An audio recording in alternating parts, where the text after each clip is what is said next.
বারবার তারা এই এই অবলম্বনটুকু তারা গ্রহণ করছে। তাই বলবো এখনো সময় আছে, তোমরা এগুলো ছেড়ে আমাদের দলে আসো, ভালোবাসা দাও, আমরাও আপনাদের ভালোবাসা দিব। কেন এরকম করছো? আমরা স্বাধীনতা পরে 5ই আগস্টের পরে কোনোদিন তো কারো গায়ে হাত তুলে নাই।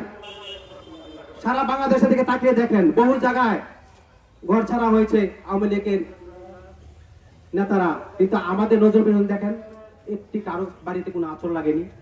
আমাদের নেতা সেই নেতা জনাব খোকন ভাই নির্দেশনা জানাতুল সরকার সেই নির্দেশনা আমাদের দিয়েছেন, যাদের বাড়ি ঘরে একটি আচর যাতে না পড়ে আমরা সেটাই করেছি।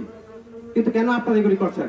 আপনার প্রতি আবার অনুরোধ করে বলছি, আপনারা এগুলো ছেড়ে দিয়ে সকলের জনগণের সাথে একাত্মতা ঘোষণা করে চলুন, সবার জন্য মঙ্গল হবে। পরিশেষে সকলকে সালাম জানিয়ে শেষ করছি। আসসালামু আলাইকুম। ধন্যবাদ জাহাঙ্গীর মেম্বার সাহেবকে। এই পর্যায়ে আলোচনা। বন্ধুগণ, যারা নাকি যারা সরকার সম্বন্ধে বিএনপি সম্বন্ধে নানা অপপ্রচার চালায়, তাদের জন্য আমি জানাই তীব্র নিন্দা এবং প্রতিবাদ করছি।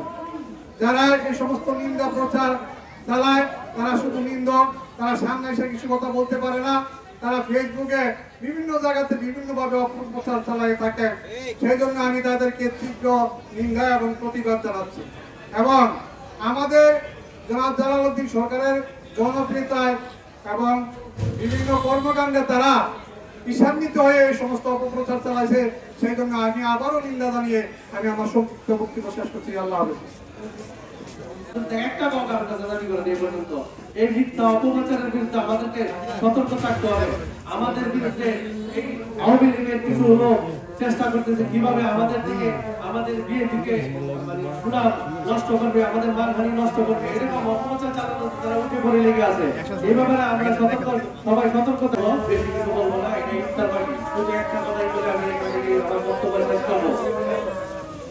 ইউনিয়ন প্রার্থীকে জানাতে চাই, আমাদের নজরপুর ইউনিয়নে এখন আমাদের বিএনপির বিরুদ্ধে অনেক অপপ্রচার চালানো হচ্ছে।